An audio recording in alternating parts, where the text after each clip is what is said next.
Hello বন্ধুরা, কেমন আছো? আশা করি ভালো আছো। তো দেখো, অনেক দিন ধরে নিরামিষ এই পূজা যাইতেছে, তো ঘরে মাছ টাছ খাওয়া হয় না কতদিন ধরে। তারপর আজকে ইলিশ মাছ নিয়ে আসছে। তো ওইদিকে আবার কালকে আমার বোনের ছেলের জন্মদিন গেছে, তো আমি যাইনি। আমার জন্য ওরা রান্না করে আমার বোনের ছেলেকে দিয়ে পাঠিয়ে দিয়েছে রান্না করে খাবার।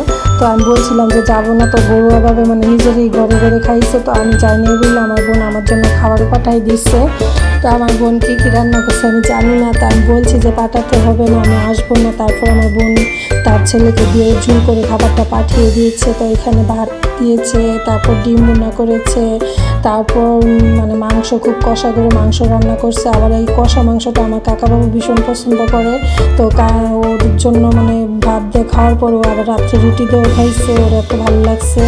তারপর এখানে আমার বোনের মেয়ে কেক পাঠাই দিয়েছে আমার জন্য জন্মদিনে। তো আমি কিনা কেক সব কেক খাই না, তো আমার ভালো লাগে না, কেকটা এত ভালো না, তার জন্য আমি খাই না। আমার বোনের ছেলেকে দিয়ে দিচ্ছি। তো ওইদিকে ইলিশ মাছের ভাজা দিয়ে ভাত খেতেছি, ভীষণ মানে আনইজি ফিল করতেছি, মানে খাইতে ইচ্ছা করতেছে না। তারপর প্রচুর পরিমাণে খিদা যায়, উইটে গিয়ে আরেকটা থাল নিব বা ভাত নিব, খেতে মানে ইচ্ছা করতেছে না। তারপর ওইখানে ইলিশ মাছ দিয়ে তারপর মাংস দিয়ে ভাতটা মাখছে, তারপর আমি খাইছি। মানে এত ক্ষুধা পাইছে বলার বাইরে, মানে খিদা কী জিনিস যার হয় সে বুঝতে পারে।